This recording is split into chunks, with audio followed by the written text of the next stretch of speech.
Hi there, my name is Vale Murillo. And I am Ryuta Suwa.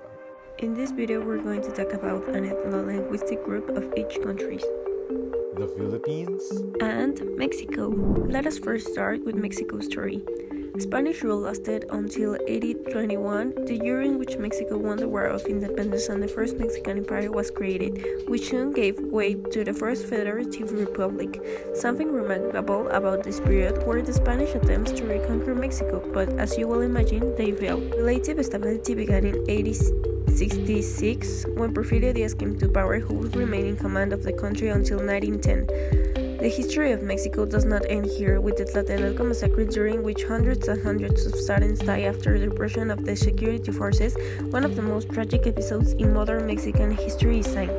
The economy tends towards neoliberalism. Hundreds of state companies are privatized, and in the 80s, the oil crisis is suffered. In 2012, the PRI returned to power, led by Enrique Peña Nieto, whose objective was to improve the country's economy and its position at the international level. The new president-elect of Mexico is Andrés Manuel López Obrador of the National Regeneration Movement. In Mexico, we have so many traditions that I can name, but some of that it's Quelatetza, that it's a mixed celebration in which the samples of traditional dances are mixed with the music, typical costumes, and typical Mexican gastronomy. We also have Day of the Virgin of Guadalupe, Dance of the Flyers, Day of the Dead, the mariachis, and more.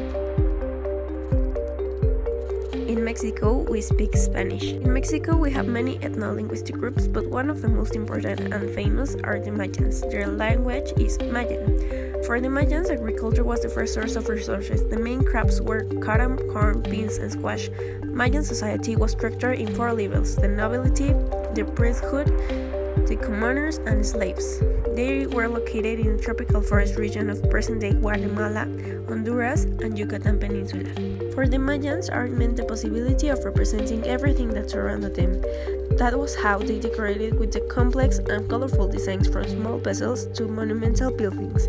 Among its main artistic expression, we can mention masks, funeral offerings, vessels, and jewelry.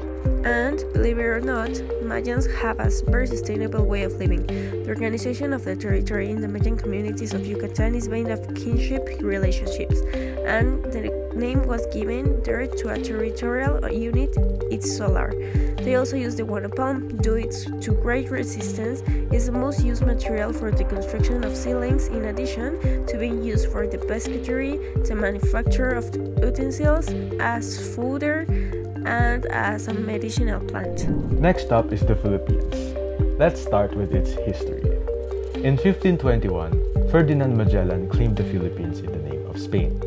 The country was named after their king at the time, King Philip II. The Spaniards ruled over the Philippines for 333 years, the Americans for 48, and the Japanese for 3. Year 1946, the Philippines finally achieved independence just right after World War II. Currently, influences of Spanish colonization still remain to be evident in the Philippine culture, from language, art, and food. There are a lot of traditions in the Philippines. Festivals in particular are quite popular. A few examples are Sinulog, Panagbenga, and Mascara Festival. The Philippines is situated in Asia, specifically in the southeast of Asia. The Philippines has more than 175 ethno-linguistic groups, but for this video, we are going to focus on the Tibulis. The Tibulis' language is also called Tibuli. For the Tibulis, they often gather food by hunting, fishing, and agriculture. Children play tag and sungka and learn from the cautionary tales of their parents.